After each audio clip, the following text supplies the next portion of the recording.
Hey everyone, back again. Today I'm going to talk about Baudrillard's perspective on the film Apocalypse Now, and as well, by extension, the Vietnam War. Now, before jumping into that, if you want to follow me anywhere other than here, you can find me on Instagram at theory_and_philosophy if you want to see mostly pictures of my cats, or on Twitter at David Guignot.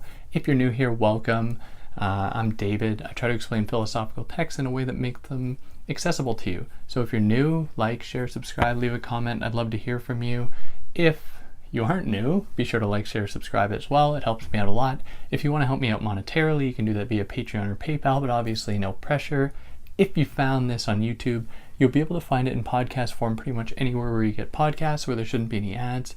Or if you found this in podcast form, you'll be able to find it on YouTube if you want the video as well. But, you know, it doesn't really add much, but anyways, it's there. So let's get into Apocalypse Now. Now, I'm going to do this in two parts, that is, this single episode in two parts, where at first I'm going to discuss Baudrillard's interpretation of the film, more generally in terms of its production and its form, and then I'm going to talk more about the specific content of the film and how the specific content of the film also speaks to some of Baudrillard's theories regarding globalized order, at least the imposition of that order. So in order to begin, we have to look at simulacra and simulation. That is one of the chapters in which he discusses Apocalypse Now.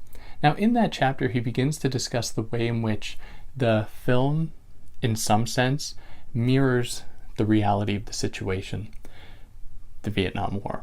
And what does he mean by that? Well, he says that the Vietnam War was an egregious display of American military and technological prowess. And in much the same way, the way that the film Apocalypse Now was made was through the same kind of egregious display of technological and in some cases military might, where film made an almost exaggerated use of military technology and demonstrating its pure power in the destruction of villages depicted in the film, and the napalming of the Vietnamese jungle, or the Vietnam jungle, that was just completely egregious. But in any case, that is what we have here. And so in that way, in terms of both the presentation and the actual kind of substance of it, the Vietnam War and the film Apocalypse Now mirrored one another in both their kind of extreme displays of military and technological might. Now, in terms of the absolute failure of both, there are these other kind of indicators that they resembled each other as well, in that the film Apocalypse Now was marred by many issues in its production, and there's a whole documentary on it called Hearts of Darkness that I think many of you would find interesting. But in any case, so too, the Vietnam War was just a colossal failure.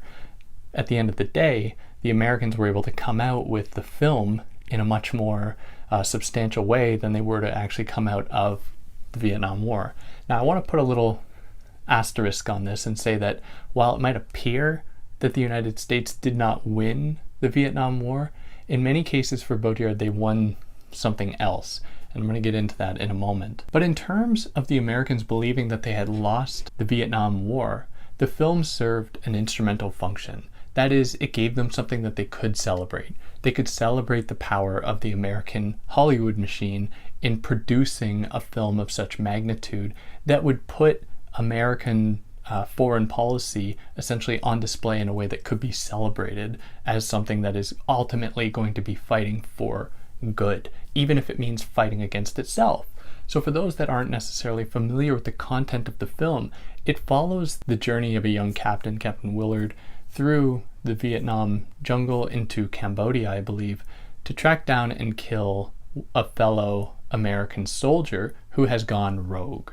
So the whole point is of following these American military personnel searching for one of their own to essentially take them out because they've gone rogue. They've started their own kind of colony, enslaving, I believe it was Cambodian people and Laotian people as well, and I'm sure Vietnamese people, for the sake of procuring a kind of deity-like position in that space. And the whole film follows them going to kill Colonel Kurtz, who has tried to attain this kind of power. So as the film kind of demonstrates it, it is just a matter of the United States and the Americans feeling as though the war was something that was almost just.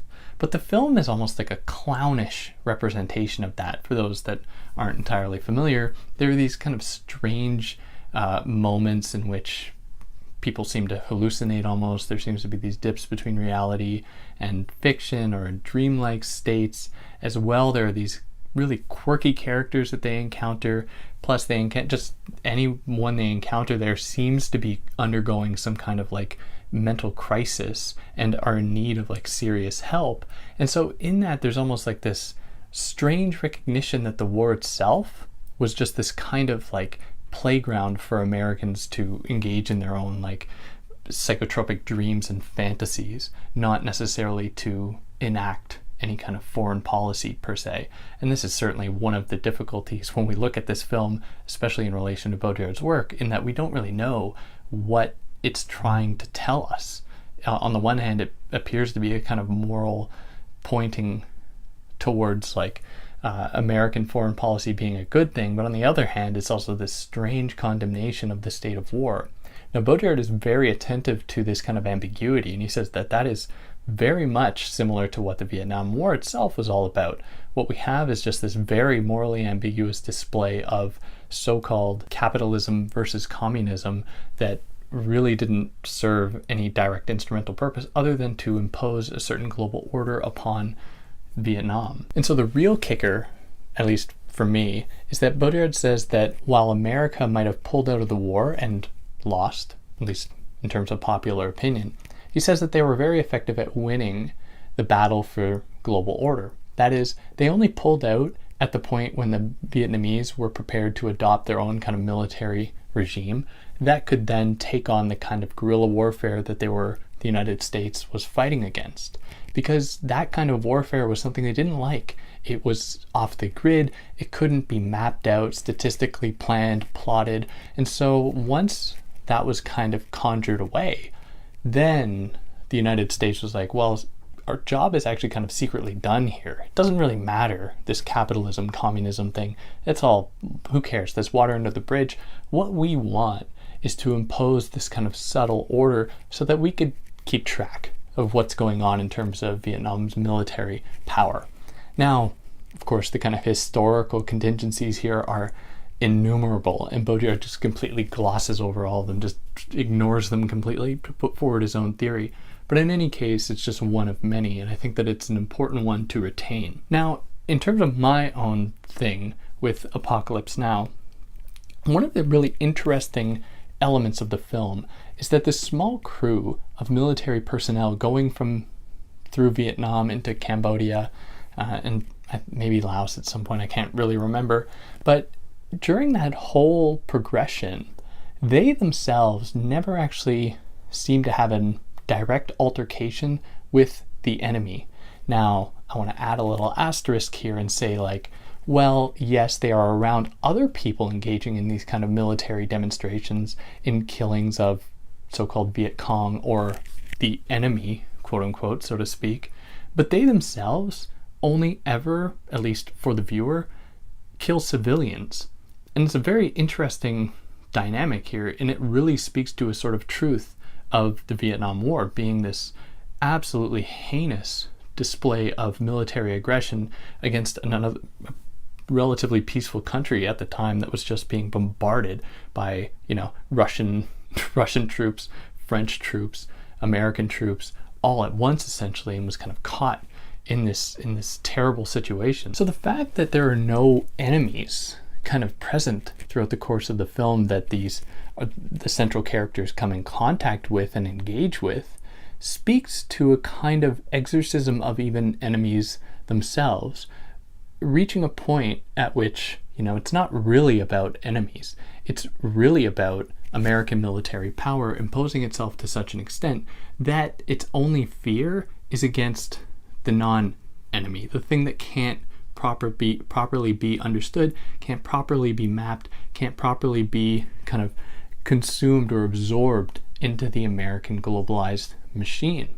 And this is why Colonel Kurtz, the rogue soldier, poses such a threat to them, because it's almost like an embarrassment that one of their own, to them, would not abide by the same kind of logic, that would not submit to that same kind of logic. So beyond everything else, it wasn't about this war. It was about conjuring away any kind of aberration to the project of this global order, hence their focus, not on these enemies, because these enemies don't actually seem to be present, but on this one rogue soldier. So at the film's climax, that is spoiler alert, when Captain Willard finally kills Colonel Kurtz, he's presented with the choice either to take Colonel Kurtz's position or to leave and to let the kind of social global order emanate throughout the system and just let it all fall into place. And he chooses to leave. And in that, what we see then is the dissipation of the possibility, at least the symbolic or metaphorical dissipation of rogueness, of guerrilla warfare, in favor of this kind of ordering principle. And this reveals even more that the war itself had nothing to do, at least as it's presented in Apocalypse Now, had nothing to do with ideological geopolitical affairs between like capitalism and communism, or the encroaching upon various territories or anything like that, because of course the United States has no problem with any of that really, because it's conducting it themselves. But in any case, it was the demonstration of American authority imposing itself upon a country that was just trying to govern itself. Of course, there were conflicts everywhere, but was trying to organize itself in a way that made sense to itself, and that scared the United States. And so they saw it as their duty to impose themselves on it until they were willing to adopt the same kind of framework that the United States themselves, or itself, was used to. And this is why Colonel Kurtz posed such a threat, because he was exactly what the United States was trying to exercise to try to conjure away. And that is more or less it. At least those are my opinions on it. I'm not much of a film critic or a film theorist, so I'd love to hear anyone else's perspective on it, or if I got anything wrong, maybe I mischaracterized something, I'd love to hear about it. But yeah, thanks for tuning in. Like, share, subscribe. If you're listening to this on Apple Podcasts, leave 5 stars if you'd like, or 1 star if you think I suck, whatever you want. Leave a comment. I'd like to read them. And yeah, take care.